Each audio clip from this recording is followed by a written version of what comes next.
Today is a very chatty day for me. I'm starting the vlog over. Today is going to be a lot of chit chat. It's gonna be some girly talk, just trying to prepare you for what you're about to watch. It is also my attempt at trying to find inspiration with content creation again. Because while it is something I still love to do, I don't know, I just haven't been, not that I haven't been inspired necessarily, it's just I haven't been motivated to do it because I'm not happy. I'm not fully 100% happy with the content that I'm going out with. A lot of that has to do with the fact that I keep trying to get videos up really fast, and the way that I like to edit is not fast, and it takes a lot of time, and I am not somebody who has a lot of time outside of school, work, stuff like that. Hi, if you're new here, my name is Plum. I can literally talk your ear off, and I feel like today I just kind of need that. I have some things to update on, some things to talk about. I have some thoughts. I feel like I should start a podcast, or I should start doing videos that are kind of like podcast-esque. Maybe that's what this is. Or maybe this is the start of my podcast. But it's not even really a podcast because I don't have anything in particular. Well, that's not really true. I mean, I could talk about my experience with hypothalamic amenorrhea, but see, this is what I do. I just ramble and ramble and ramble, and like I'm trying to figure out what's going on. I've been having a chatty day, and then I had moments earlier where I was like, I figured out the perfect way to explain it, okay? I just felt weird. But as I was trying to explain the way that I felt, because again, I've been vlogging all day, I've just decided to start it over. When I was trying to explain the way that I felt, I finally understood that I was physically understimulated,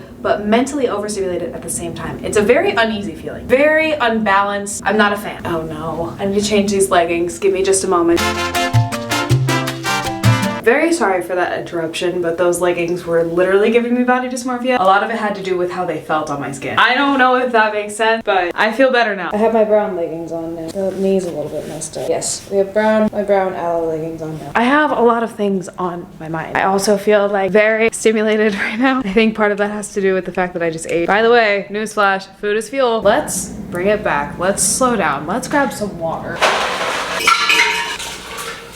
Do I want to stand up or do I want to sit down? I think I might want to sit down, but where do I sit down at? Like on my bed, maybe? I feel like I never sit down and talk to you guys. Just like sit and relax and talk to you guys. There's a lot going on. I'm having a moment with my brain. My brain is, I'm not really having a moment with my brain. I think what I'm trying to do is just figure out what is going on with my brain. Because like, I feel like I could go run a marathon right now, but I also know that that's probably not a good idea. Okay, let's set you guys up over here and see what this is like. Because I want to make sure that the lighting is still good, but I also need to make sure that we're still at a good angle. And do I need to switch you over? I might need to switch you over to the other tripod. Wait, I think I got it. I'm gonna use a couple of boxes. No. I just needed you to be a little bit taller, and that's all I needed. Now I feel better about life. Okay, listen, if you don't want to hear me ramble, click off this video. There's a couple of things I need to update on, a couple of things I want to talk about, and I have a couple of thoughts going through my head. I should have made a list. Okay.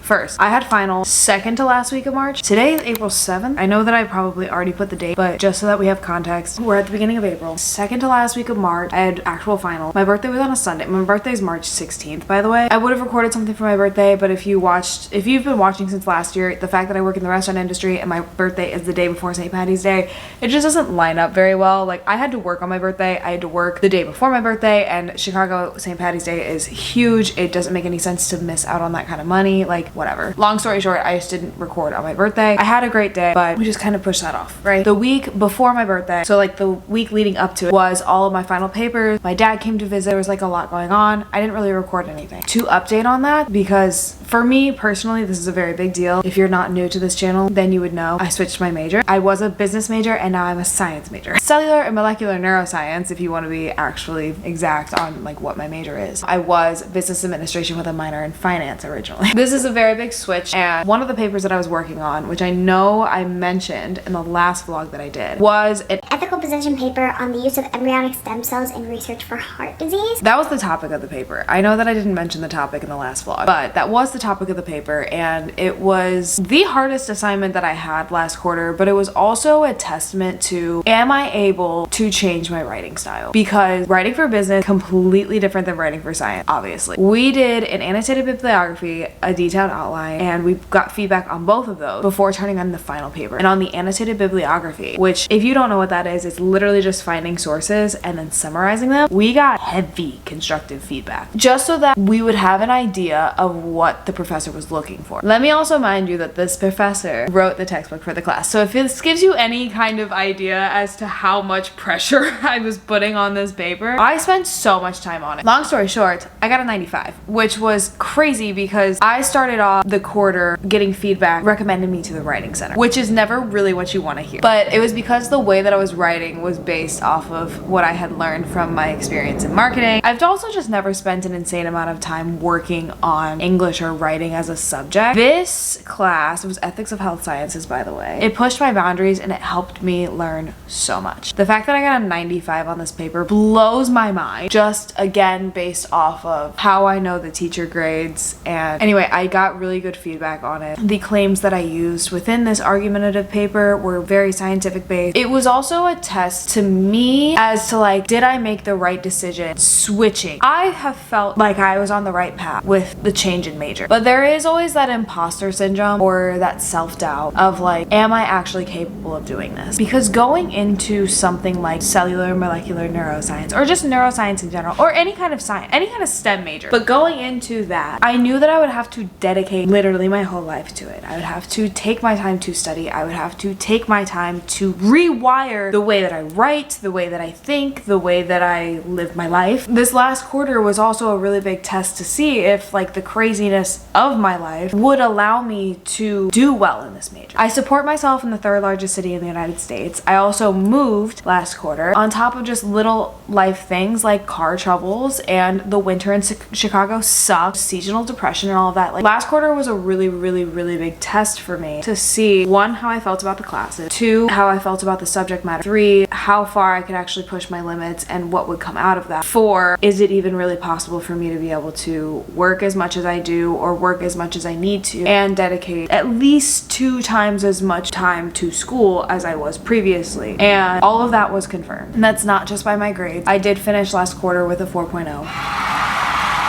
Thank you. That was complete silence, but I'm going to add in a cheering effect. No, I finished last quarter with all A's. I took 2 science classes and 2 math classes. I have felt stressed, but it's not the same kind of stress. And that was another thing that I was really hoping for. When I was in my business major, I talked about this in the video of me explaining why I switched my major. I was not interested in the content that I was learning about. So I knew that going into this, it was going to be extra stressful in a way, but I also felt like the stress would be easier for me to handle because I enjoy it much more. And it is confirmed. I do enjoy it much more. I have a way better time learning. And even on my bad weeks, my really bad mental weeks, which I have them, everybody does. When I'm feeling bad about myself, when I'm feeling that imposter syndrome, when I'm having a day where I feel horrible, I never put school on the back burner, and it was never like it never felt like something I had to do. It was something that actually helped take my mind off of how I was feeling about myself, which is huge. That within itself told me so much.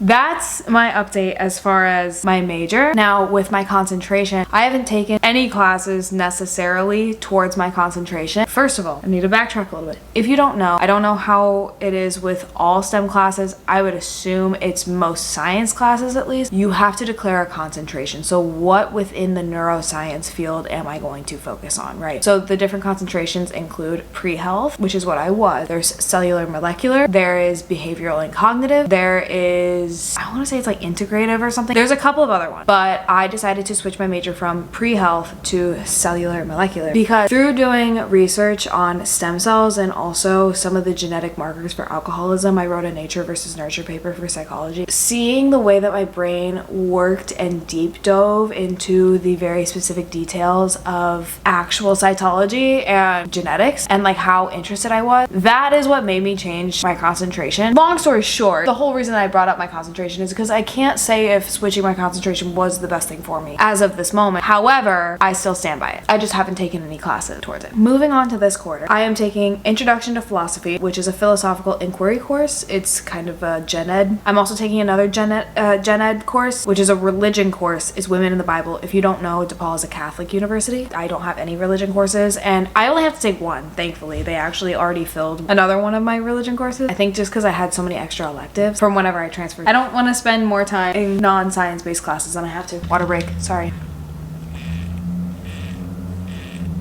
Okay. Next. So, Introduction to Philosophy, Women in the Bible. I'm also taking Anatomy. I love it. I love it so much. I'm so excited because this week is whenever I have my first lab. Last week was my first week of classes for spring quarter. We had 1 week of spring break. I get to start my lab on Wednesday. I'm really excited for that. I just really love the content that we're learning about. Like, it's now we're getting into the actual sciencey thing. I've been really excited to take anatomy. I think the labs are the biggest part of it. And then I'm also taking psychopathology, which sounds like a really scary word. It's not. It is basically the diagnosis, treatment, and symptoms of behavioral, personality, and mental disorders. It's a neuroscience elective that you can choose to take. I personally, for majority of my elective, hope to take more neuroscience-based classes than psychology-based classes. But as of right now, I cannot take any of those because I have not taken biology. I would have taken biology this quarter and or chemistry, but they do not offer it in spring. They only offer it in autumn and winter. And I would have taken it last quarter, but I decided to switch my major. Nothing was available, whatever. I'm relearning a lot of the basics of biology within anatomy already. Anatomy is going to take up a lot of my time. It is also one of those courses that has information that I want to retain for a very, very, very long time. I'm hoping that with how much I study for it, biology will be a breeze. Next, that was a really long ramble about school. School is like literally my entire life though. It will be for a while. So I also felt like I should explain that because I actually ran into somebody who was thinking of switching from business to science, like some kind of biomedical science. He works at the Apple store. I forgot his name, unfortunately. But he was asking me, I found that crazy because you don't really hear a lot of people switching from business to science. And it is kind of a crazy thing to do. So I feel like I should share my experience if somebody is going through this or even just thinking of switching their major. Maybe hearing my thought process on it and my reasoning behind it. All of that can help you to make that decision as well. Just help you understand what might be right for you. It's not a decision that I made lightly. I thought about it for a very long time, and as you can tell, I am still analyzing every single thing about that decision. Sorry, I know I keep moving. I'm sorry. I'm really antsy. I don't know what's going on. Next topic. We're gonna get into some girly talk here. Boys, you are more than welcome to stay. You will probably learn something if you sit and listen. I am going to be talking about my experience with hypothalamic amenorrhea. I'm going to be talking about some of the events that have happened recently and some of the things that I've been doing to help. So if you've been watching for a while, you would know that I lost my period back in March of 2023 due to my issues with stress, exercise, and under eating and undernourishing. I have talked openly about this, not to a full extent. I've not done a full story time, and that's not what I'm going to do today. If you would like me to make a video that is more in depth, I would be more than happy to do that. I don't know how many people would like to hear something like that, just because I know that there are some people out there that could really use the help and the motivation, and it might also help me to analyze every single thing that's happened within the last 2 years. I just can't believe that I've been dealing with this for 2 years. That's crazy to me. I have also oh my gosh, I have been in Chicago for almost 2 years on the 15th. Wow, that's crazy. It feels like so long, but like not long at all because of how much has happened. I have a few videos on my channel that show the different stages that I've gone through with hypothalamic amenorrhea. Sorry, the trains are going by and I just want to make sure, like, I've already talked over them enough. I'm gonna call it HA from here on out, by the way. If you don't know what HA is, well, amenorrhea within itself is the lack of menses or lack of menstrual cycle. There's two kinds of amenorrhea, primary and secondary. Primary has to do with haven't hit that stage of puberty yet. It just means you just don't have a period. Secondary amenorrhea is whenever you lose your menstrual cycle due to other factors, such as things like stress, diet, exercise, whatever it may be. There are other causes for lack of menses. PCOS is also another form of secondary amenorrhea. I don't want to go too far into detail with this. I lost my period in March of 2023. I worked for a very long time to get it back. I went to the doctor, I got my blood work done. I was misdiagnosed with PCOS. I was put on a birth control. I started questioning my diagnosis based off of the research that I had done. There goes the damn train again. Anyway, based off of the research that I had done and knowing the events of what was happening when I lost my period, that's when I came to the conclusion that's actually whenever I started questioning my diagnosis, and then eventually after 3 months of the birth control, which was hell, I finally decided to tell my doctor that I don't think that I have PCOS. While I was on the birth control, I stopped exercising. I was still active. I still walked everywhere. I work in the restaurant industry. Working in the restaurant industry, you're going to be active regardless. But I stopped cardio. I stopped Pilates. It was also a mental game of like trying to not feel guilty around exercise, healing that kind of relationship I had to exercise. I also started incorporating a lot of healthy fats in my diet because that was my biggest issue is I completely cut fat out of my diet. I ate a lot lot of food. I did not work out as much. It was a lot of mental work. But in January of 2024, I had a natural cycle off of the birth control. And then I lost it again after going back and analyzing again what had happened. I think I just got too comfortable and I fell back into old habits. You know, I had that confirmation of a period, and then I remember I was feeling a little bit uncomfortable in my skin, and I don't know if that was just a mental thing or whatever. Maybe it was a seasonal depression thing, but I may have taken things a little bit too far. As a response, my body just kind of shut it down again. But I eventually got it back beginning of April of last year, and then I had another one at the end of April of last year, and I was like, okay, well now we're on a consistent 28-day cycle. We're doing great. And then I lost it again. I took the withdrawal bleed medication in August. If you are unaware, you should be menstruating at least once every 3 months to reduce your risk of cancers and other things. Like, if you are struggling with your menstrual cycle right now, please listen to me whenever I say this. And this is why I'm talking about this. I know that it seems scary, the things that you have to do in order to get it back, but when your body works the way that it is supposed to and everything is functioning properly, you will feel so much better. Please, please, please trust me whenever I say this. Withdrawal bleeds are still not the same though, and I can tell you that from experience. But I did take the medication last August. It was hell. I hate that medication. I know that in one of my videos I say I love it. There are reasons for that. I know why. It's kind of part of the reason I had such a hard time with the birth control. I told my doctor that I felt really good on the medication, and the birth control was based off the medication, but the medication literally spikes your progesterone. Progesterone is what makes you have all of the PMS symptoms. So it's like you are feeding your body progesterone. It's just a cause for disaster. It's not a great thing to do, but I also knew that I needed to do it. And then all of a sudden, I had another one in November, beginning of November. And I was trying to analyze what happened, where it came from. I don't know. And then I went a month and a half, and then I had one in mid-December. My cycle has been very on and off in 2024. I think something I should also mention is, even if I don't have that validation of like an actual bleed, I still cycle. And if you are unaware of this, please hear me out whenever I say this too. If you are on birth control, again, if you have a lack of menses for some reason, your body still cycles. When I found this out, it made things so much clearer to me. I thought I was just going crazy. I never knew where I was in my cycle until I got a natural one back. There would be weeks that were just horrible for me. Now looking back on it, I knew it was my cycle. But that's another thing that really messed with my head about all of this, is I still cycle, but I didn't have that validation that it was that, which really confused me. It was also really hard for me to determine whether or not that was what it was. You know what I mean? Like, I couldn't just convince myself, oh, you're not crazy, babe. You were just cycling. Like, that was just your luteal phase. But like, I never knew if it was truly my luteal phase, you know? That's something that made me go crazy. Going back to that, I am saying this now because I started my period 3 days ago. It has been 4 months. I refused to take the withdrawal bleed medicine. The last time that I took it was just horrible, and I had a feeling it was gonna happen.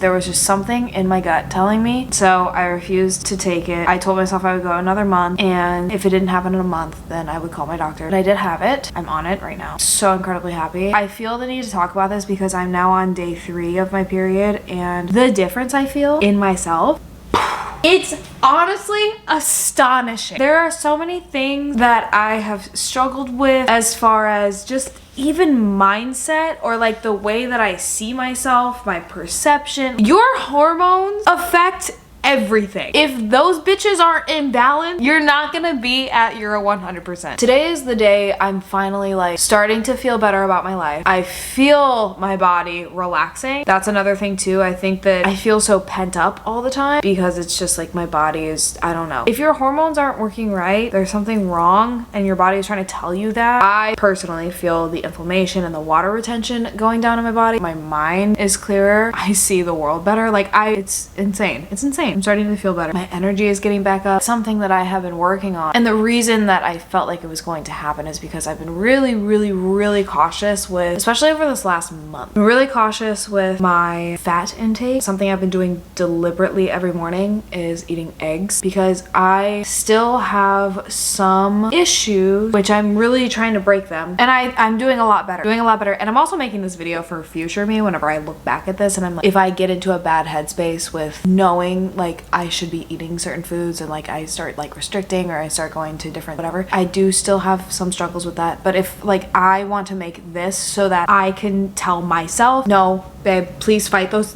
thoughts, because feeling like this is so much better than you can imagine. I always forget every time that I like lose it for a while, you know, like lose my period for a while. I'm just like, ugh. It's honestly like I can't, but I'm getting to that point where I'm thinking of like, how have I felt like that for 4 months? You just become used to it, which is, anyway, going back to, okay, my diet, just even little things like last week, I ate all 93.7 ground beef instead of 96.4. A lot of exposure therapy with those kinds of things, switching out things. Another thing I've been really intentional about, exercise, cardio especially. I was going a little bit crazy there for a minute. What I'll say is I do still do hour-long Stairmaster sessions, or cardio sessions in general, but I do love the Stairmaster. But lately I've been deliberately staying in zone 2, which is very low intensity. It's very easy. I can easily hold a conversation, basically to not stress my body. Another thing is I know that I just got back into weightlifting, but I actually, for some reason after making that video, started becoming very consistent with Pilates and have fallen even more in love with it. I have weights in every single one of my Pilates workouts now, and I can never go back. I actually want to get Pilates certified. That is one of my next goals when I find the time for it. I also need to figure out the best way to go about that. I have fallen in love with Pilates, and it's not like even a physique thing. It's not like oh, I want to have the Pilates body. Like, you can please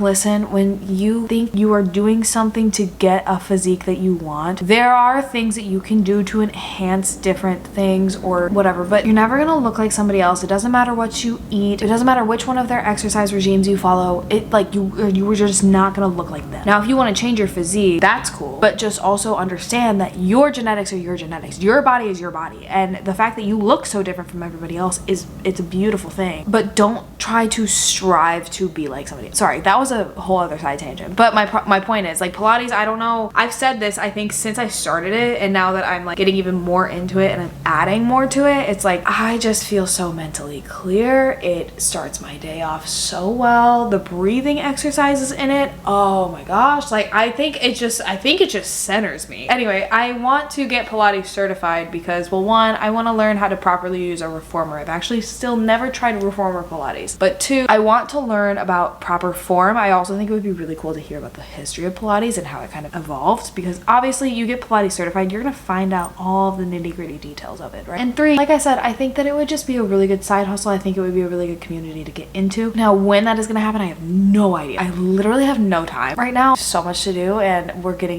starting to get into patio season. You know, I'm gonna be serving a lot more, be working a lot more, and I need to put money aside for school and rent. We'll see how that goes. I'm going to do it. I'm saying it now. But lower intensity exercise, prioritizing my meals, and making sure that I'm getting enough food, and relaxing. I have this really bad habit of thinking that I need to be constantly moving all of the time. I don't want to say bad, but it's part of like a rule that I have set for myself, always trying to be burning calories, which is just not good. Like, that's not what life is about. And in order to like sustain a long and healthy life, what I need to be focusing on is making sure that I still have a cycle. Me finally getting that cycle back and feeling how I feel today is reminding me of that. So I feel like another part of the reason that I feel so chatty right now is because I want to share that. There are so many women, especially with all of these dumbass trends coming back. There are so many people. There's so much content out there that's so horrible. And I know this because it pops up on my feed, and I hate that because it is addicting. Like, you'll get sucked into it. I hate that bodies are even a trend. Something I'm so passionate about is women's health and wanting everybody to feel their best. Something I have really worked on as far as my mindset is concerned over the last couple of years is understanding that strength is beauty, and I'm not just talking about muscle. I'm talking about like emotional and mental and intelligence, and like all of this, like all of that is strength, and food and health is the fuel for all of those things. I pride myself on my intelligence. I'm I'm always trying to work to strengthen my brain. Something that really helped me to incorporate these kinds of foods back into my diet was understanding that your brain is 60% fat. You need fats, you need carbs, you need protein. I will preach that forever. Women's health is a very big part of why I switched my major into neuroscience. There's other reasons that I did too, but I'm gonna stop rambling about that because I feel like I've been talking about it forever. But if you want a more in-depth video on my experience with hypothalamic amenorrhea and how I came to the conclusion that I was misdiagnosed, and my experience on birth control and some of the factors that I believe played a part in me losing it and getting it, losing it and getting it, and some of the things that I've found that worked for me, let me know. I'd be more than happy to make that video.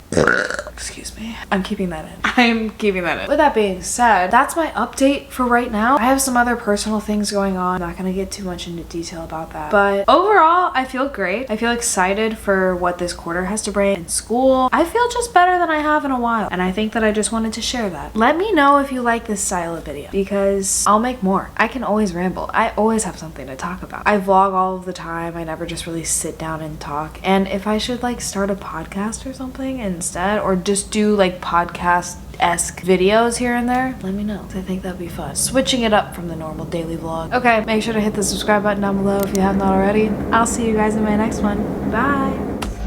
You a move body giving interviews. I'm just saying I'm amused, but you ain't even flexing. And you cool, tatted up, cover warm, different vibe, you new improved, but you ain't even flexing. But you ain't even flexing.